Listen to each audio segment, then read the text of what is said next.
सरवरा शाह करीमा दस्तगीरा अशरफा लकल हम्दु या अल्लाह वस्सलातु वस्सलामु अलैका या रसूल अल्लाह व अला आलिका व अस्हाबिका अबदन अबदा। अऊज़ु बिल्लाहि मिनश शैतानिर रजीम। बिस्मिल्लाहिर रहमानिर रहीम। इन्नल्लाह व मलाइकतहु युसल्लूना अलन नबी या अय्युहल्लज़ीना आमनू सल्लू अलैहि व सल्लिमू तस्लीमा। अल्लाहुम्मा सल्लि अला सय्यिदिना मौलाना मुहम्मदिन मअदनिल जूदि वल करम व बारिक व सल्लिम सलातन व सलामन दाइमन अलैका या रसूलल्लाह। हज़रात, वक्त बहुत मुख्तसर है। मेरी राय तो ये थी कि मैं अपना वक्त भी अपने आने वाले मुक़र्रिरीन बिलखुसूस दारुल उलूम अलीमिया जमना शाही के सरबराह आला हज़रत अल्लामा शफ़ीक़ुर रहमान साहब क़िबला मुफ्ती आज़म हालैन और दुनियाए सुन्नियत की अज़ीम शख्सियत हज़रत अल्लामा शाकिर अहमद साहब क़िबला नूरी के हवाले करूँ। अहबाब की ख्वाहिश है मैं हाज़िर हूँ, लेकिन बड़े इख्तिसार के साथ मैं बस चंद गुज़ारिशात ही करूँगा और उसी पर अपनी बात ख़त्म कर दूँगा। आज कि ये बज़्म शुहदाए करबला भी है। दुनियाए सुन्नियत की अज़ीम शख्सियत मुबल्लिग़ इस्लाम हज़रत अल्लामा अब्दुल अलीम सिद्दीक़ी मेरठी अलैहि रहमत व रिज़वान का उर्स पाक भी है।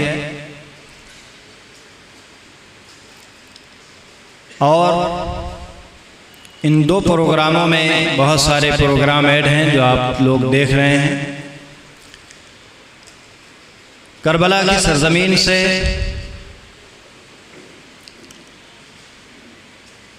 अहले अक़ीदत को, अहले मोहब्बत को जो पैगाम मिलता है वो पैगाम अज़्म व इस्तिक़ामत का है। वो पैगाम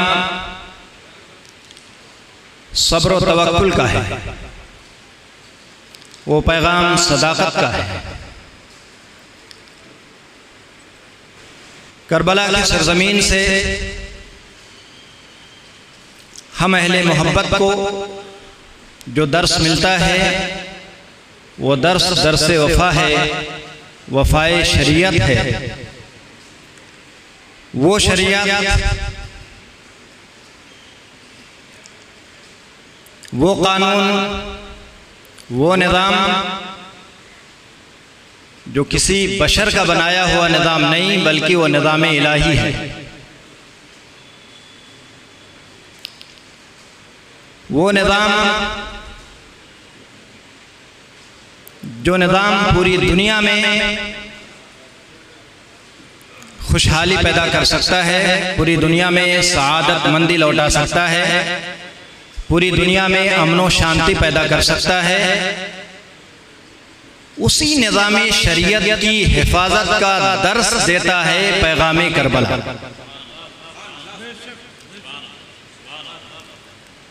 अगर हम इमाम आली मकाम रज़ी अल्लाह ताला अन्हु के कुर्बानियों पर सरसरी नज़र डालें तो दो चंद जुमलों में हम ये कह सकते हैं, तफसील के लिए तो वक्त नहीं। इमाम आली मकाम ने करबला की सरजमीन पर जो कुर्बानी दी है, आपने जो शहादत पेश फरमाई है, कई एतबार से वो अनोखी है। बाल बच्चों के साथ, खानदान के साथ, पूरे कुंबे के साथ कोई लड़ने नहीं जाता। आमतौर पर लड़ाई का इरादा होता है तो नौजवानों को लिया जाता है, सिपाहियों को लिया जाता है। आप जरा बतलाइए दुनिया की कोई ऐसी जंग हो जहां पे औरतों को या जहां पे बच्चों को ले जाया गया था। इमाम हुसैन रज़ियल्लाहु ताला अन्हु का काफिला बताता है करबला की तरफ इमाम का रुख जंग के लिए नहीं है बल्कि जंग रोकने के लिए है, अमन शांति पैदा करने के लिए। इमाम आली मकाम नहीं चाहते थे मदीना तैयबा में खून रेज़ी हो, आप नहीं चाहते थे मक्का तैयबा में खून रेज़ी हो, क्योंकि आप यजीद की शरिस से आगाह थे, उसकी तबीयत से आगाह थे। आप जानते थे ये शख्स बात मानने वाला नहीं है। कुछ तबीयतें ऐसी होती हैं, कुछ फितरतें ऐसी होती हैं, उनके सामने चाहे जितने हक़ाइक़ पेश किए जाएं, चाहे जितनी सच्चाइयां पेश किए जाएं, लेकिन वो अपनी बात पे अटल रहते हैं, खाह उनकी बात गलत ही क्यों न। वो नाहक पर रहते हुए भी अटल रहते हैं। यजीद की इसी शरिस का इल्म था हमारे इमाम को, इसलिए इमाम आली मकाम ने मदीना से मक्का का रुख किया और मक्का से करबला का रुख किया। आपका काफिला बताता है कि इमाम आली मकाम पूरी दुनिया को अमन और शांति का दर्स दे। वरना बताओ अगर जंग के इरादे से जाना होता तो बच्चों को नहीं ले जाते, अपने साथ औरतों को नहीं ले जाते। एक काफिला, नूरानी काफिला निकल रहा है, वो लड़ने के लिए नहीं जा रहा। यहां से इस्लाम का पैगाम जो अमन और शांति का है वो इमाम आली मकाम पेश कर रहे हैं। चाहे वो इब्ने साद से गुफ्तगू हो या हजरत हुर से गुफ्तगू हो, ये तमाम के तमाम शवाहिद इस बात पे दलालत करते हैं कि इमाम आली मकाम लड़ाई नहीं चाह रहे थे, इमाम आली मकाम जंग नहीं चाह रहे थे। बस इमाम आली मकाम का मामला इतना था कि यजीद की बैत में नहीं कर सकता, यजीद की बैत में नहीं कर सकता। लेकिन यहां एक बहुत बड़ा सवाल पैदा होता है, दीगर सहाबा भी हैं, बहुत सारे लोगों ने, बहुत सारे सहाबा ने यजीद के बैत कबूल कर ली है, लेकिन ऐ इमाम आपने क्यों ना की? अगर आप भी कबूल कर लेते तो करबला का यह सानहा पेश ना आता, ये दर्दनाक मंजर पेश ना आता। आखिर आपने बैत क्यों कबूल न की? दुनिया जानती है कि इमाम आली मकाम जिस जमाने में है वो जमाना ताबईन का है, और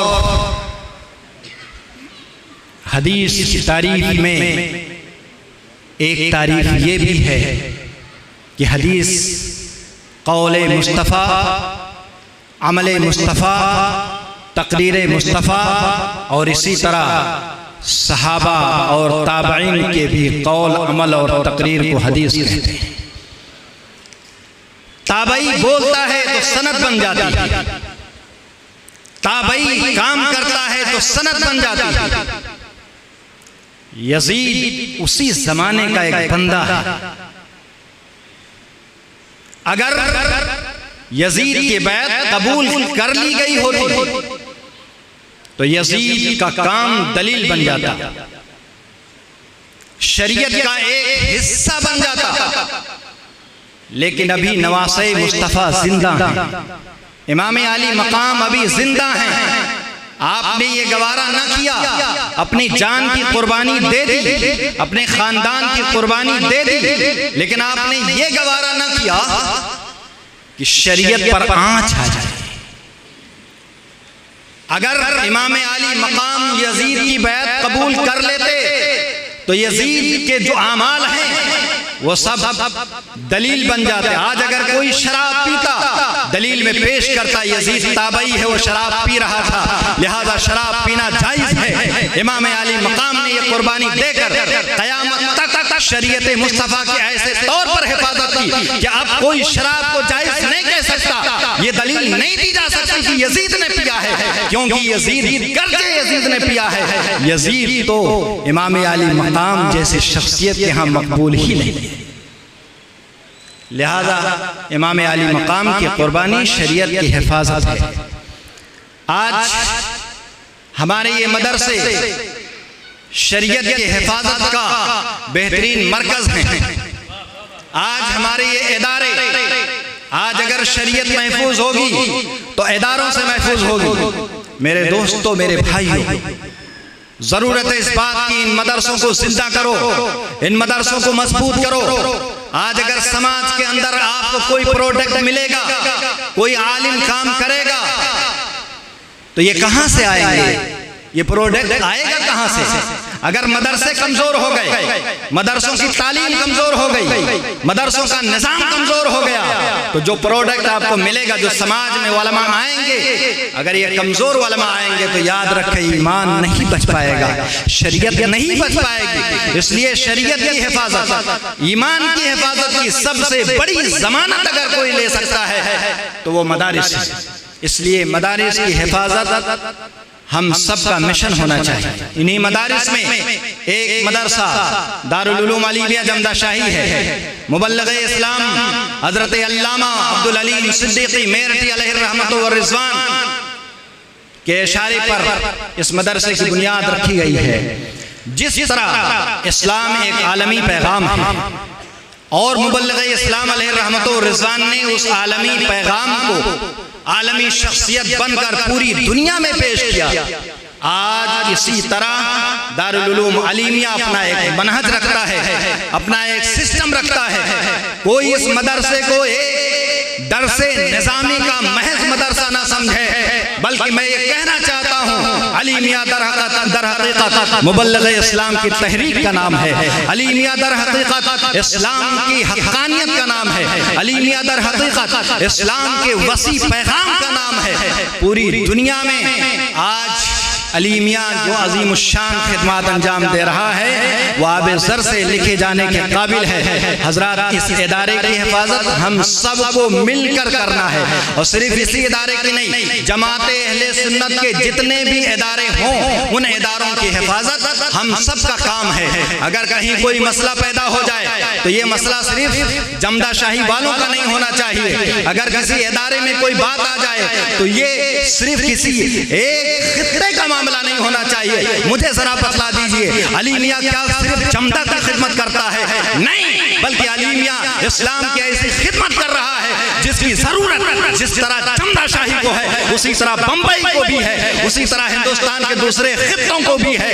वो अलीमिया के फारिगीन इस्लाम की नुमाइंदगी करते हैं। आज अगर अलीमिया किसी बहरान पर खड़ा हुआ है तो इस बहरान को हल करने की जिम्मेदारी सिर्फ इन चंद अरबाब की नहीं है, बल्कि जमात अहले सुन्नत में जिसको भी अल्लाह ने तड़पता हुआ दिल दिया है, जिसको भी अल्लाह ने कुव्वत ईमान दिया है, उसको तड़प जाना चाहिए। अलीमिया नहीं बर्बाद हो रहा है, बल्कि इस्लाम का एक शोबा मुतासिर हो रहा है। इसलिए इस अलीमिया की हिफाजत के लिए हमें जो भी देना पड़े दे दीजिए, ये कम है। अल्लाह की बारगाह में दुआ करूंगा, मौला ताला हमारे तमाम इदारों की हिफाजत फरमाए, अलीमिया की हिफाजत फरमाए, इन इदारों की हिफाजत फरमाए। ये इदारे हुसैनी पैगाम को पहुँचाने के लिए हैं, ये इदारे आम निज़ाम मुस्तफ़ा को आम करने के लिए हैं, ये इदारे उलमा पैदा करने के लिए हैं। ये इदारे मुतासिर हो जाएंगे, आपका समाज मुतासिर हो जाएगा, आपका मुआशरा मुतासिर हो जाएगा। अगर ये इदारे मुतासिर हो जाएंगे, इनकी कलियां सूख जाएंगी। अगर ये इदारे मुतासिर हो जाएंगे, फ़क़हा कहाँ से लाओगे,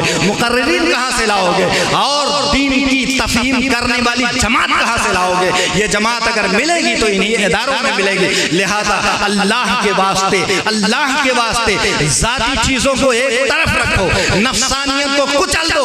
आज अगर हम इमाम अली मकाम की शहादत का तज़किरा करते हैं, आज अगर हम इमाम अली मकाम को याद करते हैं तो उनकी कुर्बानी को याद करो। उन्होंने जहां पर अपनी गर्दनें कटाई हैं, अपनी और अपने खानदान वालों की गर्दनें कटाई हैं, उससे पहले आपने अपनी अनानियत को कुर्बान किया है। मेरे दोस्तों, आज मकाम इस बात का है कि हम अपनी अनानियत को कुर्बान करें। इदारों की हिफाजत उसी वक्त होगी जब हम अपनी अनानियत को कुर्बान कर देंगे। अनानियत अगर जिंदा है तो फितना जिंदा है। अनानियत तशबीह है यज़ीदियत की, और अल्लाह और इखलास के साथ काम करना यह हुसैनी पैगाम है। इसी हुसैनी पैगाम को आम किया जाए, तमाम इदारों की हिफाजत की जाए। ना देखो किसी और को, सिर्फ देखो अली मियां के चेहरे को, सिर्फ देखो इस इदारे को। ये देखो यहाँ कुरान पढ़ाया जाता है, ये देखो यहाँ मुबल्लिग़ इस्लाम का पैगाम दिया जाता है, ये देखो यहाँ मुबल्लिग़ इस्लाम की तहरीक को जिंदा किया जा रहा है। अली मियां एक इदारा नहीं, अली मियां एक तहरीक है। लिहाजा अली मियां की हिफाजत, अली मियां को किसी भी बहरान से निकालने की जिम्मेदारी हम सब की बनती है। मैं तो दुआ ही कर सकता हूँ, रब्बे कदीर हमारे तमाम इदारों की हिफाजत फरमाए, खुसूसियत के साथ दारुल उलूम अली मियां की हिफाजत फरमाए, और इन उलमाए किराम का साया हमारे सरों पे दराज फरमाए। हमारे इदारे के सरबराह आला हज़रत अल्लामा शफ़ीक़ुर रहमान साहब क़िबला, जिनकी तवज्जो इदारे की तरफ भरपूर है, मैं उम्मीद करता हूँ इंशाअल्लाहुल अज़ीम इनकी कोशिशों से इदारा दिन दूनी रात चौगुनी तरक्की करेगा। वमा अलैना इल्लल बलाग। अस्सलामु अलैकुम व रहमतुल्लाहि व बरकातुहू।